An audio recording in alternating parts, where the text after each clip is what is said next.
അഭിനേത്രി ഉർവശി നമുക്കൊപ്പം ചേരുകയാണ് ഈ ഒരു സമയത്ത്. ഉർവശി, വളരെയധികം സന്തോഷമാണ്, മലയാളികൾക്കെല്ലാം അഭിമാന നിമിഷത്തിലൂടെയാണ് കടന്നു പോകുന്നത്. ദാദാസാഹിബ് ഫാൽക്കെ പുരസ്കാരമാണ് മോഹൻലാലിന് ലഭിച്ചിരിക്കുന്നത്. താങ്കൾ എങ്ങനെയാണ് ഇതിനെ നോക്കിക്കാണുന്നത്? തീർച്ചയായിട്ടും ഇപ്പോഴാണ് ഞാൻ അറിഞ്ഞത്. എനിക്ക് ഏറ്റവും സന്തോഷമുള്ള ഒരു വാർത്ത.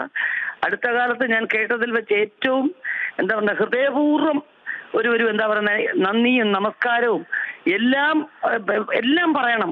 ഈ അവാർഡ് കൊടുത്തിറക്കുന്ന നമുക്ക് ഹൃദയപൂർവ്വം തോന്നുന്ന ഒരു നിമിഷമുണ്ടല്ലോ, അതാണ് തീർച്ചയായിട്ടും.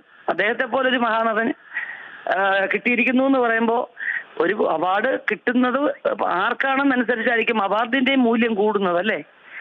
അപ്പൊ തീർച്ചയായിട്ടും ഈ പുരസ്കാരം നേടിയ ലാലേട്ടനും ആ പുരസ്കാരത്തിനും ഒരുപോലെ തന്നെ മൂല്യമുള്ള ഒരു വർഷം. ഈ ഒരു അവാർഡ് ആരാണോ തീരുമാനിച്ചത് അവർക്ക് ഞാൻ എന്റെ നന്ദി അറിയിക്കുകയാണ്.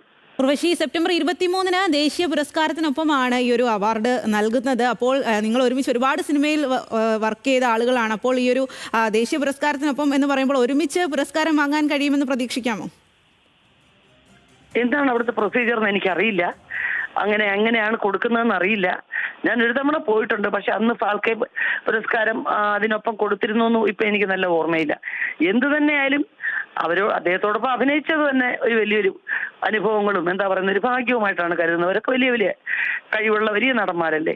അപ്പോൾ തീർച്ചയായിട്ടും ആ ഒരു വേദിയിൽ നിന്ന് ഞാനും പുരസ്കാരം വാങ്ങുന്നു എന്ന് പറയുന്നത് സന്തോഷമുള്ള കാര്യം തന്നെയാണ്. അത് എപ്പോഴും അങ്ങനെ ആയിരിക്കുമല്ലോ. ശരി, വളരെയധികം നന്ദി. ഉർവശിയാണ് ഈ ഒരു സമയത്ത് പ്രതികരിച്ചത്. ഇന്ത്യൻ ചലച്ചിത്ര മേഖലയിലെ പരമോന്നത പുരസ്കാരമായ ദാദാസാഹിബ് ഫാൽക്കെ പുരസ്കാരമാണ് മോഹൻലാലിന് ലഭിച്ചിരിക്കുന്നത്.